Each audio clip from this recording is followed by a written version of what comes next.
Boon Delaney stood at the wooden fence in front of the house, his eyes as sharp as a hawk's talons, looking down the sunburned dirt road. The late Arizona sun cast a brilliant orange glow on the roof, on the dry ground, on the deep wrinkles at the corners of the eyes of a man accustomed to solitude. But today was not any other day. Today, the wife of his dreams would arrive, the woman who had written him 36 letters over the past spring, Kiona. The name had been a native song that had hummed in his heart for weeks. Her handwriting was gentle, each line a piece of her identity, of her childhood in the orphanage, of her grandmother making cornbread, of her dream of building a small house at the foot of a hill, with someone who truly loved her. Boone had never thought he would trust someone he had never met, but letters had a way of opening up in a way that eyes could not. He didn't know exactly what Kiona looked like, only that she was an Apache, and that she had the silver necklace he'd sent her as a long-distance engagement gift. It was a sign, a signal. The sound of a carriage rang out in the distance, making Boone's chest tighten. The wheels crunched over cracked earth, accompanied by a familiar clatter that made every nerve twitch. He clenched his fists, took a step forward, and held himself like a man preparing to welcome his future. But when the carriage stopped and the canvas back was pulled back, his heart dropped from his chest. Not one woman. 3. The 3 girls stepped out of the carriage. They looked so much alike that one might think they were dreaming. Long black hair tied in braids, high cheekbones, deep amber eyes. They wore the same earth-colored rough-spun skirts embroidered with traditional Apache patterns.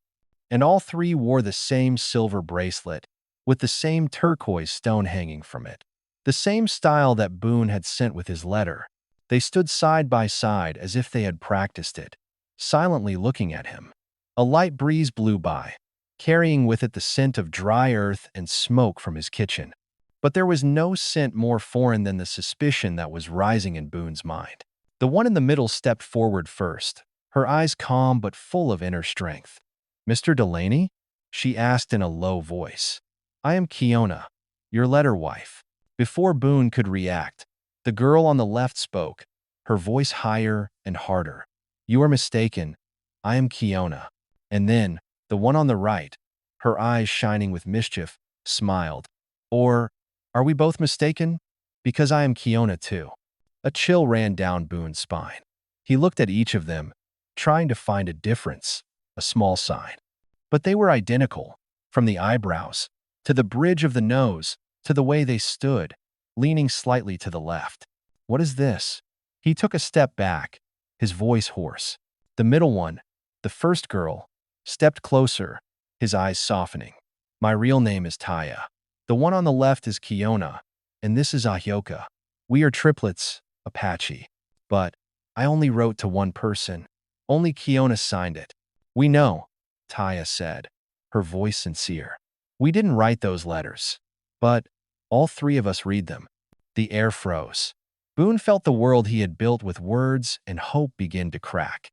Before him stood 3 women, none of whom claimed to be the writers, but each carrying a heart filled with emotion from the words he had sent. Who was real? Who was lying? Or are they all holding back a piece of the truth? There was something in their eyes that made Boone unable to be angry. There was only doubt, confusion, and a vague fear that the dream of love by letter was about to turn into a nightmare in this barren land. The last sunlight of the day gave way to darkness that descended upon the dry land. In the simple wooden house, the oil lamp was lit, the pale yellow light not enough to dispel the confusion that was pervading the air. Boone sat motionless on a wooden chair by the dining table. In front of him were 3 women with incredibly similar faces. He felt like he was cornered in a cowshed, with no way out, no place to trust. 3 people, 3 names. A promise of marriage. Taya, the one with calm eyes, gentle features like a stream. She made tea, her hands trembling slightly but still trying to stay calm.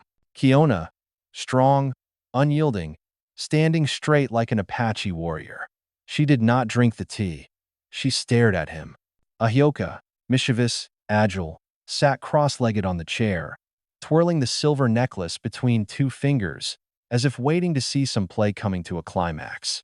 Boone reached into his shirt pocket and pulled out the stack of letters he had carried like a personal Bible. The pages were crumpled, the corners discolored by the wind.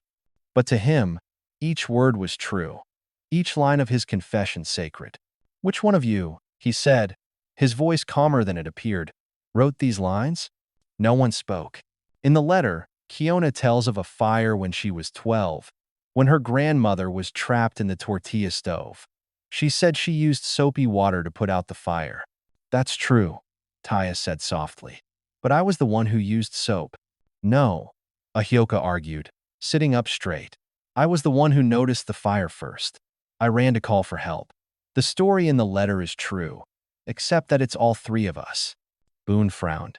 "And what about the part about her hair being burned short on one side, covered with a red bandage for the entire school year? Who was that?" "All three," Kiona replied. "We shared everything. Clothes, stories, memories. When we grew up, none of us knew what was our own."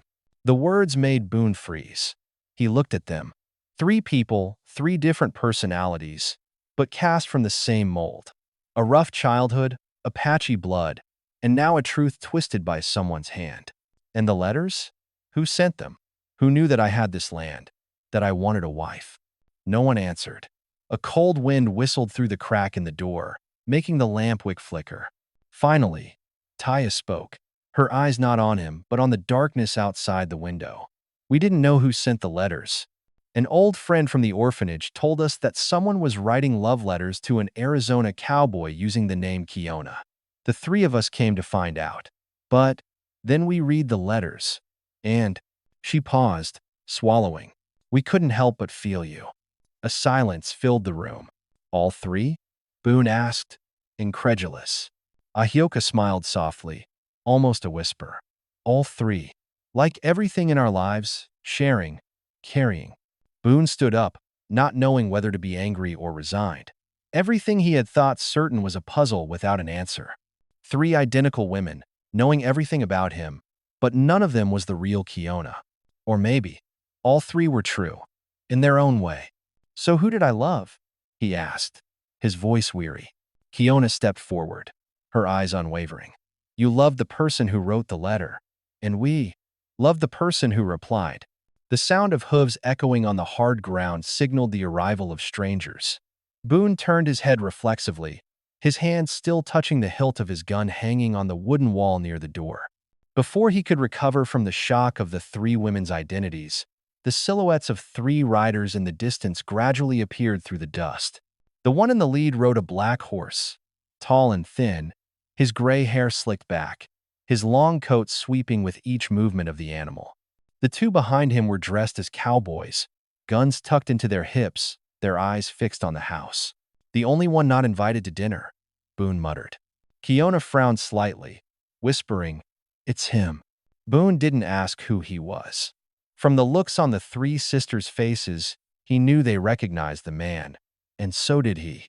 "Thorn a shepherd." Thorn dismounted with a false calm, as if he were visiting an old friend. The thin smile on his lips did little to reassure anyone. "Good evening, Delaney," Thorn said, his voice drawling like sap dripping from rotten wood. "I hear good news. Not one bride, but three. You're a lucky man." "Get off my land, Thorn," Boone said, each word snarling. Thorn shook his head, looking sympathetic. "Don't be rude. I just came to remind you of a few minor legal terms." He pulled a sheaf of papers from his pocket, waving them in the wind as if showing off a trophy. "This is a notice of breach of marriage contract. Section 14B, identity fraud, may result in temporary forfeiture. You know, land and marriage, two troublesome things to get in the wrong name." Boone took a step forward, but Kiona put a hand on his shoulder, holding him back. "Thorn," she said, her voice cold as iron, "we have no contract with you, and neither has Boone. What right do you have to threaten us here?" Thorn turned, his eyes flashing with a strange amusement. "I don't need your signatures. A few letters, a few cleverly copied signatures, and a few witnesses willing to lie. That's enough to drag you all to court." Taya stepped forward, facing him. "You planned it all along. Who wrote the letters? Was it you?" "Oh, I'm just the arranger.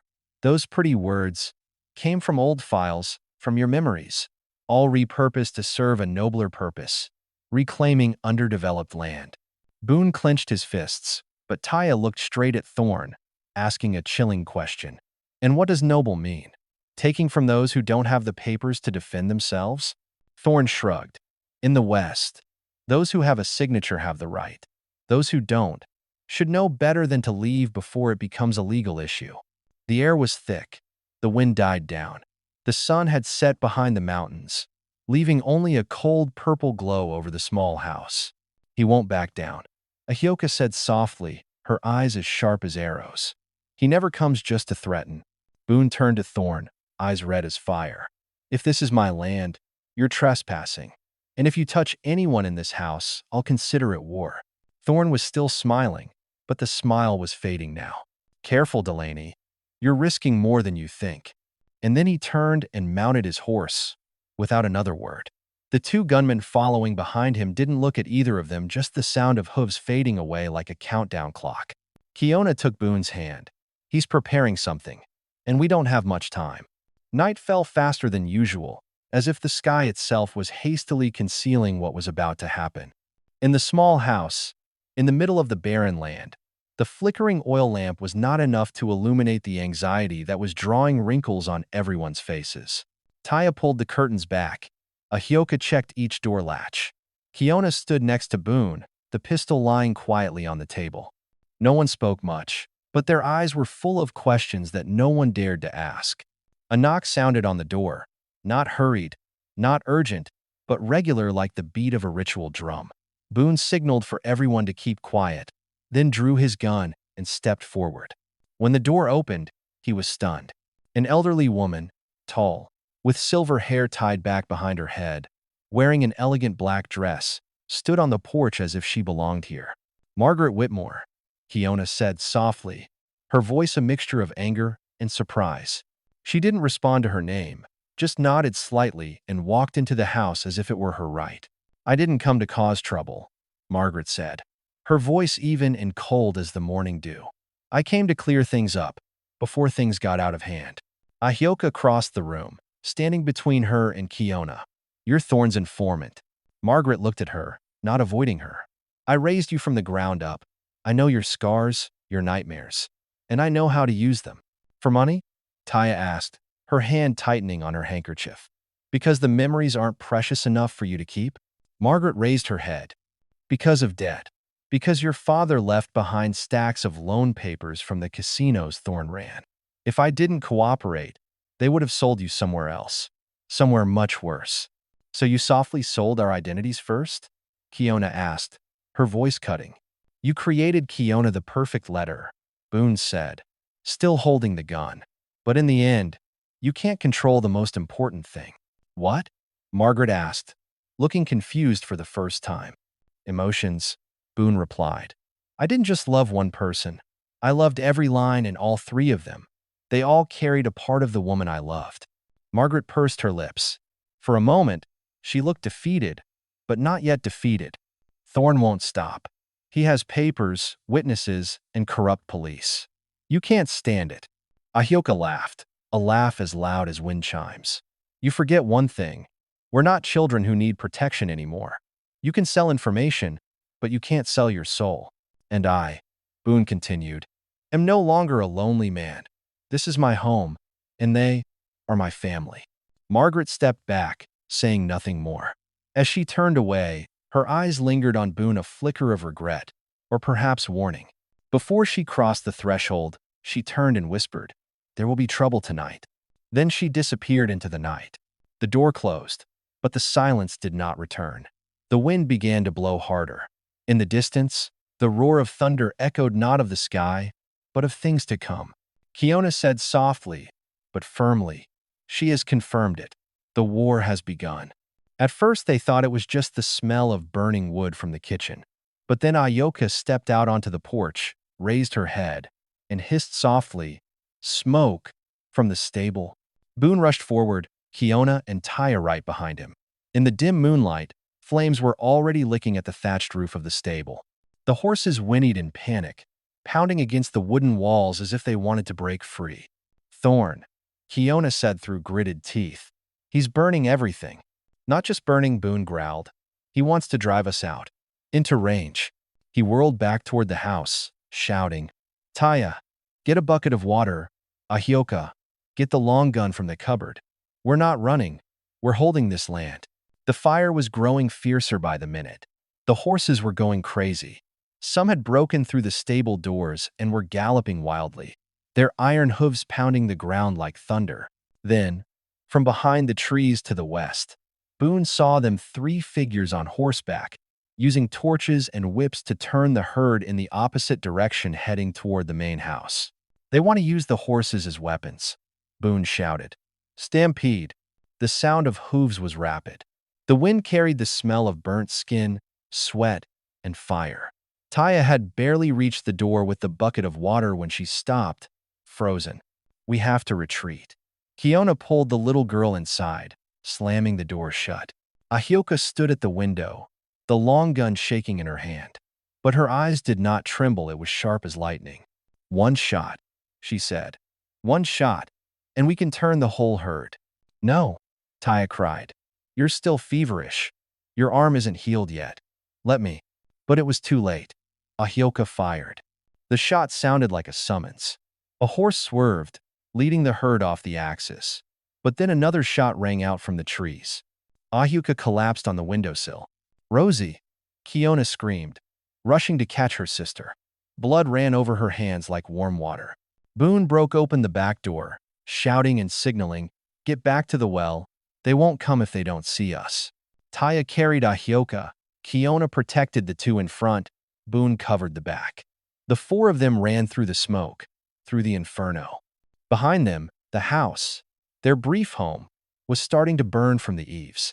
When they reached the well, Marshal Pierce was there, gun in hand, standing with 2 guards. I'm late, he gasped. Thorne bribed 2 of the patrolmen near the mountains. I had to make a detour. We lost the stable, Boone said. Ahioka was shot. Marshal bent down, looking at the wound. Right shoulder, not through the bone, but there was a lot of blood. Taya had pulled off a makeshift bandage and sling. Her hands were shaking, but her eyes were clear of tears. She can't die. She is fire. Kiona held her hand, whispering something in Apache, a sound so soft that Boone couldn't hear it, but it made his heart ache. They laid Ahioka down by the well, shielding her from the wind with old cloths. The sky was getting light, but the darkness still clung to her. Marshall stood up, looking toward the collapsed stable. Thorne will come back, and next time, he won't light a fire. He'll shoot straight. Boone looked toward what had been the stable, now a pile of ashes. Then next time, he said, we won't retreat. Dawn rose slowly, as if also wary of what remained after the night of fire. Boone's main house had burned down the roof. The stables were nothing but cinders, and the wooden frame was charred black like giant fish bones. On the ash floor, 4 people huddled together, like an unwilling family in the middle of a devastated battlefield. Ahioka lay still on the field bed in the makeshift tent, her right shoulder bandaged, her face pale but her eyes still shining like an unquenched fire.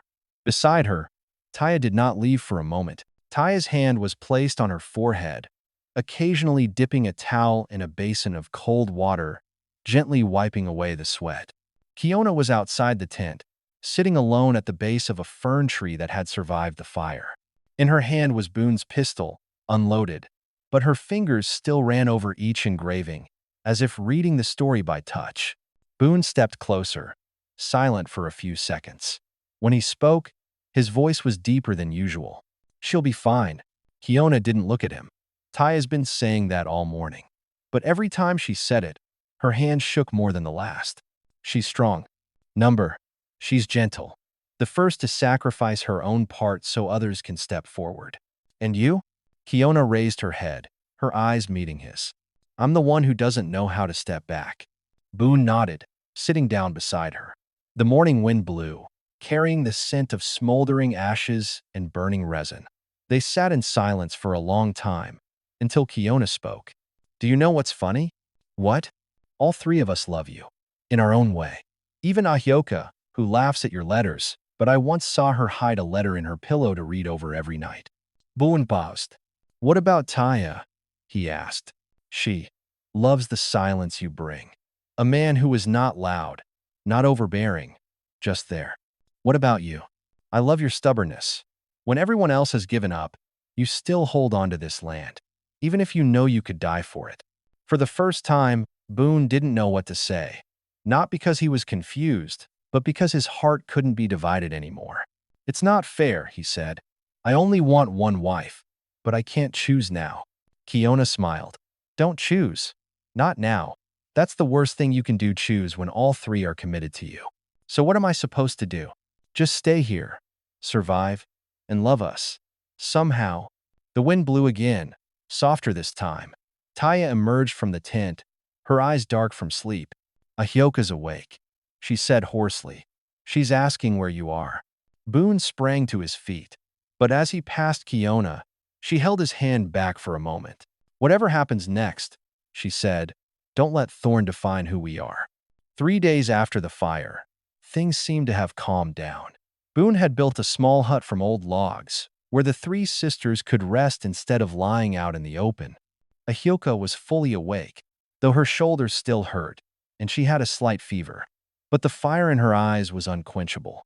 She always kept a small knife in her hand, when she slept, a survival instinct that was no longer easily erased.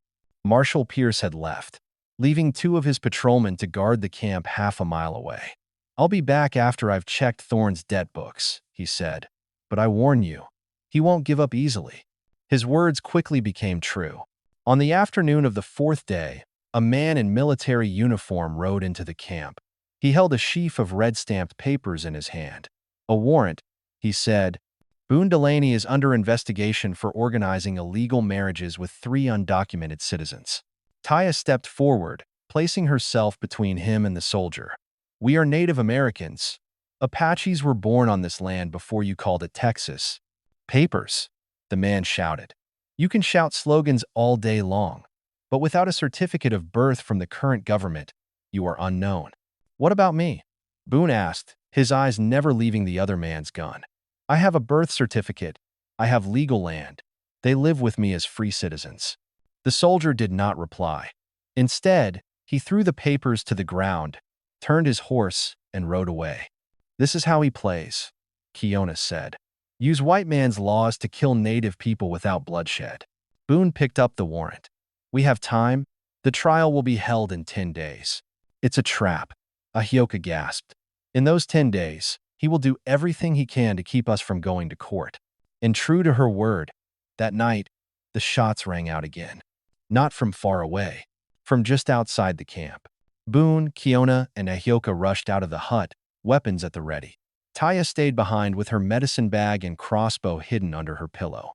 They followed the western stone wall, where the noise had come from. A blood-stained cloth hung from a cactus, an ancient Apache sign. Someone died of treason. Someone who wants us to think there's a spy in the camp, Kiona said. Wants to sow doubt among us.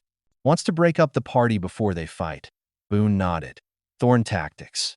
The next morning, one of the guards was found dead, his throat slit with a native knife. The other was missing. Pierce never returned as promised. The nearest post office was fired for unknown reasons. They had lost all contact with the outside world.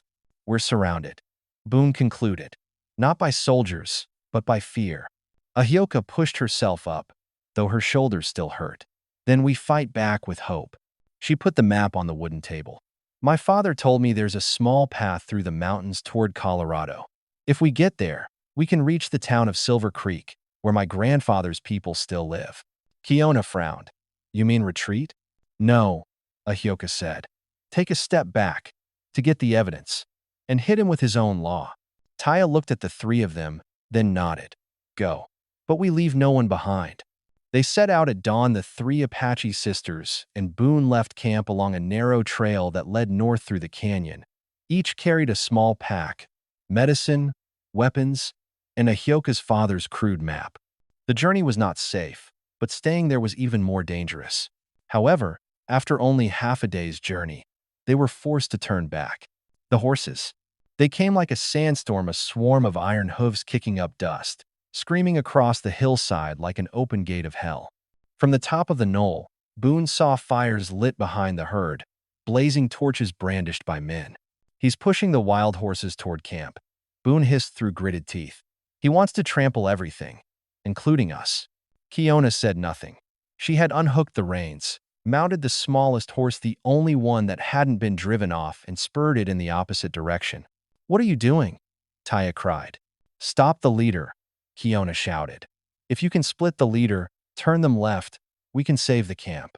"I'll die," Ahyoka screamed, rather than watch them all get buried under the horses' hooves. There was no time to stop them. Boone followed. Ahyoka and Taya stayed behind with guns and crossbows, covering the retreat. The horses were a wild herd, the ground beneath them shaking like war drums. Kiona rode in a circle, close to the leader, and howling in an Apache howl, a familiar sound to the horses her father had trained since childhood. A few of the leaders paused, long enough for Boone to force his own horse into the middle and turn. The fire was still burning behind.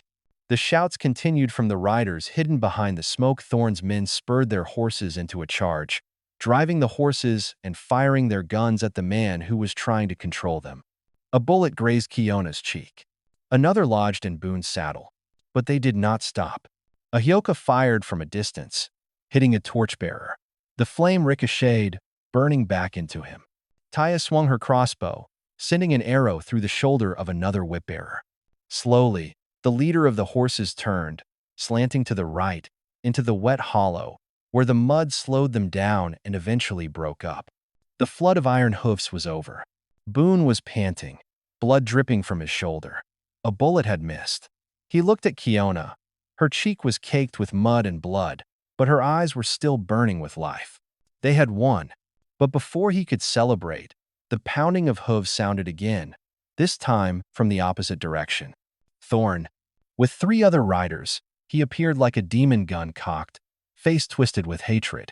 "You think you can escape me by avoiding the horses?" he shouted. "You are land thieves, rebels. I will personally deal with each of you." Boone stood in front of the 3 sisters.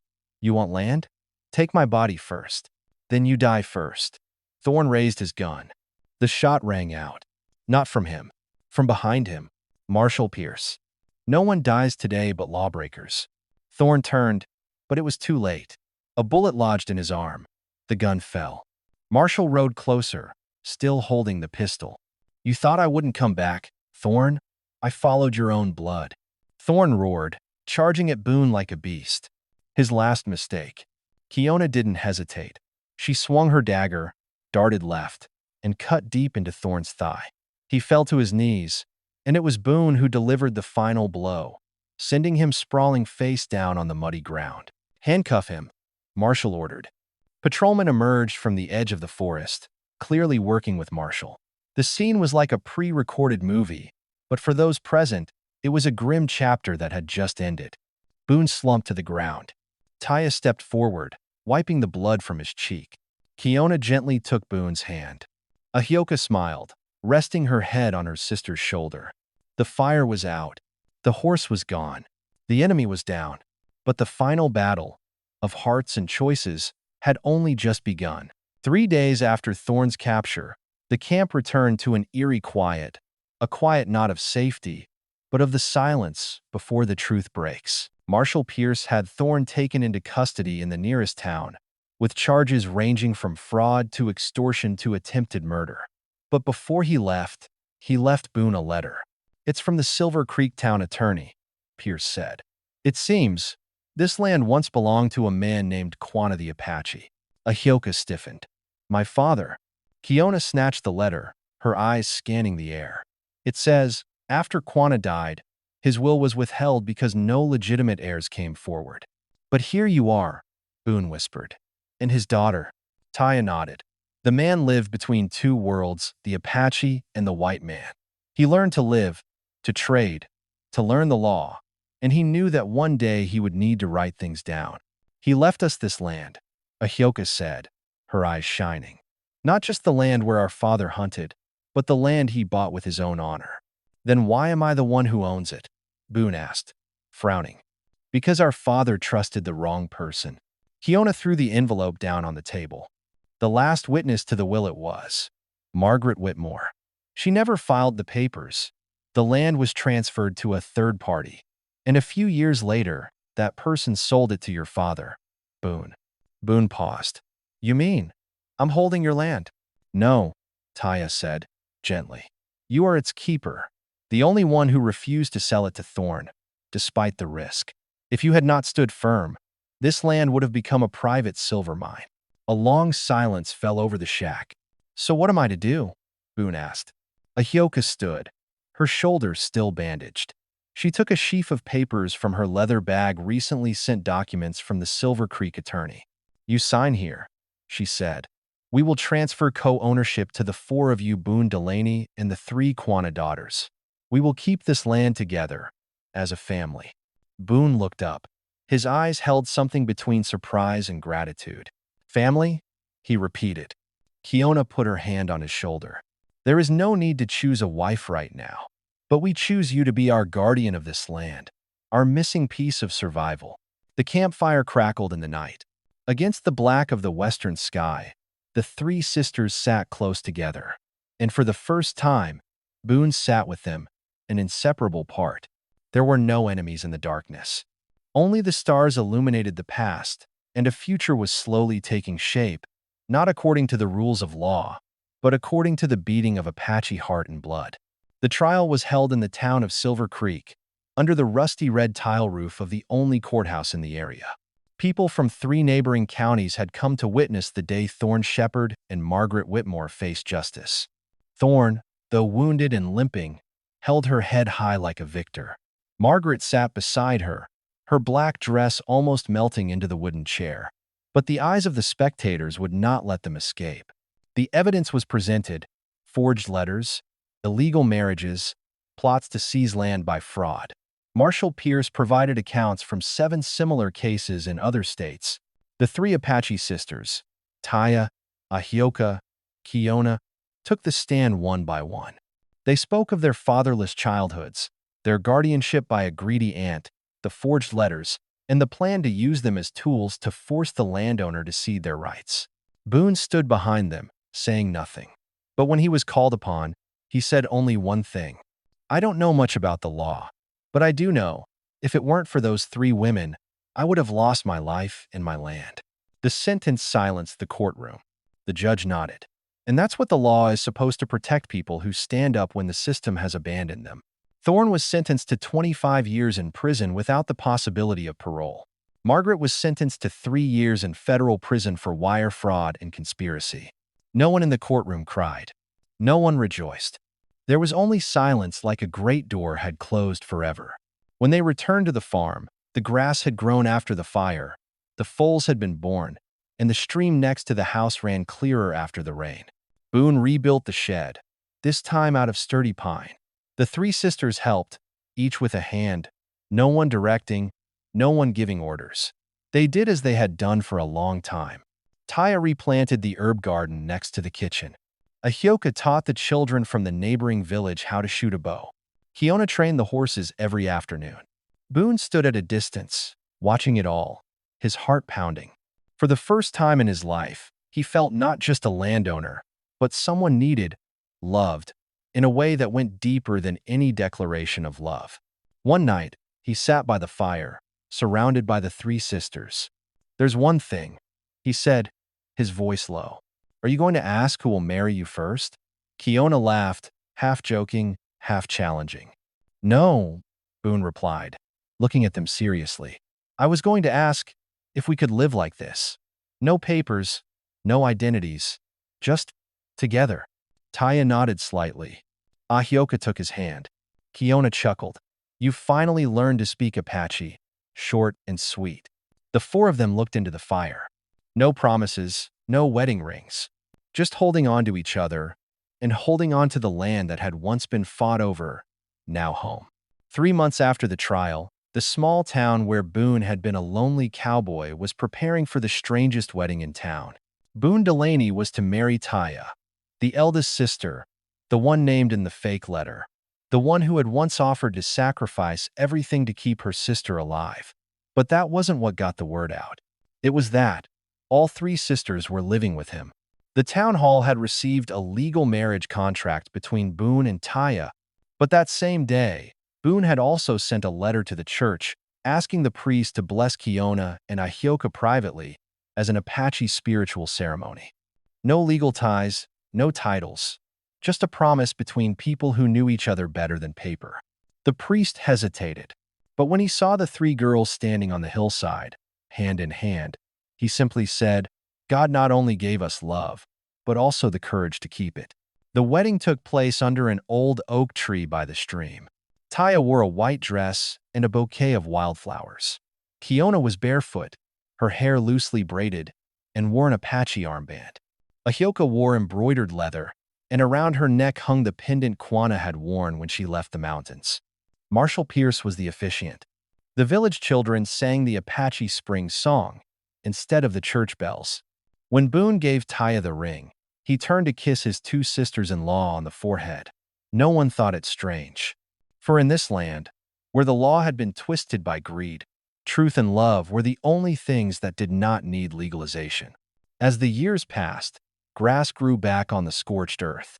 The Delaney Ranch was now called Camp 3 Moons, after the three Apache triplets, each a phase of the moon, new, full, waning, but always in the same sky.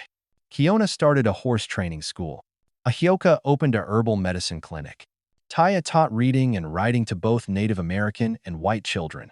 And Boone? He did what he always did, guarded the land, guarded the camp, and kept the house fires burning all winter. No one asked if they were happy, because everyone saw it clearly. No titles, no rules, just faith, and a choice based on no standards other than the call of the heart. Because sometimes love doesn't go in a straight line. It turns through gun smoke, through wild horses, and through three sisters at once. And Boon Delaney, who had been waiting for a mail-order bride, found family in the most unexpected way.